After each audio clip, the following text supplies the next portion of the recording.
In my opinion, for solos, the best loadout is easily a hammer pump, a thunderburst SMG, a grapple blade, minis, or you could take a sniper, and big pots.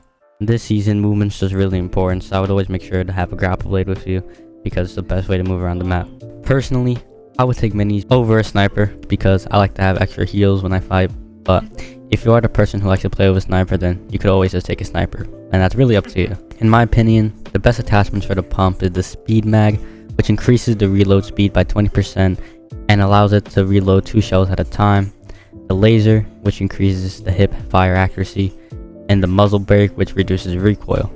In my opinion, the best attachments for the Thunderburst SMG are the speed mag, which increases the reload by 20%, the laser, which increases the hip fire accuracy, and the muzzle brake, which reduces recoil. For the sniper, I would say get a P2X optic because it zooms in pretty good, pretty easy to aim with, and it doesn't give sniper glare. I would say the drum mag, which increases the magazine size by 70% and decreases reload speed by 15%, but I would rather have the extra bullets. And the angled foregrip, which reduces the time to aim down sight, and the muzzle brake, which reduces recoil. For duos, I would say the IGL should have a hammer pump with the same attachments, a striker AR, a sniper with the same attachments, a grapple blade, and big pots.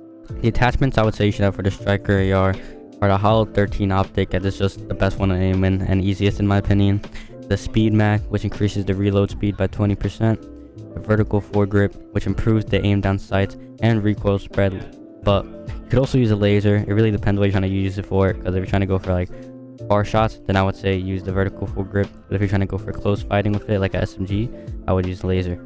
And I would also recommend the muzzle brake, which reduces recoil. By the way, from now on for the rest of the video, when I say the guns, I mean that would they have the attachments that I stated earlier. I would say the fragger should carry a hammer pump, a thunderburst SMG, a grapple blade, minis, and then floppers or medkits, preferably floppers, but I know they're a little harder to find, so medkits are fine too. For trios, the IGL should just carry a hammer pump, striker AR, sniper, grapple blade, and big pots, just like last time. The fragger should carry a hammer pump, thunderburst SMG, grapple blade, minis, floppers, or medkits. And I would recommend having another fragger who would carry also a hammer pump, thunderburst SMG, grapple blade, but this time they should also carry a flowberry fizz and minis. The reason I say flowberry fizz is because it could heal more than one teammate at one time and give lots of shield, so I just think it's a good idea to have that. And for squads, the IGL should have a hammer pump, striker AR, sniper, grapple blade, and big pots. The fragger should have a hammer pump, thunderburst SMG, grapple blade, minis, floppers, or medkits. The other fragger should have a hammer pump, thunderburst SMG, grapple blade, flowberry fizz, and minis. And if you do have another fragger, I would say they should have the same stuff, but any heals they want in their last 2 slots. Doesn't really matter because you already have lots of heals, but the more heals the better, so that's really what I'd say. Now what I personally don't recommend using is the auto shotgun, because it's really just not that good in my opinion. Like early game it's pretty good, but late game it's not going to be that good, especially if you're in fights where you're in a box and you get edited on, because you need to like be in an area where you can get a lot of shots on them, and if you're getting edited on, you probably won't get the option to do that. So that's why I just wouldn't recommend taking an auto shotgun for most of the game. And the hyper SMG doesn't really do that much damage, and it doesn't really feel that good, so I just wouldn't take it. And then Enforcer AR and Nemesis AR, well, they are okay. There's just no reason to take it when there's a striker AR, because the striker AR does pretty good damage and it shoots like a SMG, so it's just really good. If you have a medallion, I don't really recommend taking mini because you already get up to 50 shield at least, so I'd recommend taking whites and a big pots if you have a medallion.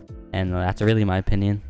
And yeah, that's gonna be it. If you did end up enjoying the video, consider liking and subscribing. It's free. You can always change your mind later. If you didn't know, subscribing helps out a ton. Just hit the red button. But anyway, that's gonna be it for me. Hope you have a great day. I'll catch ya. We've been through pain together, can't switch, be the same forever. New piece, I can claim whatever. Shoes dance, from my chain wherever.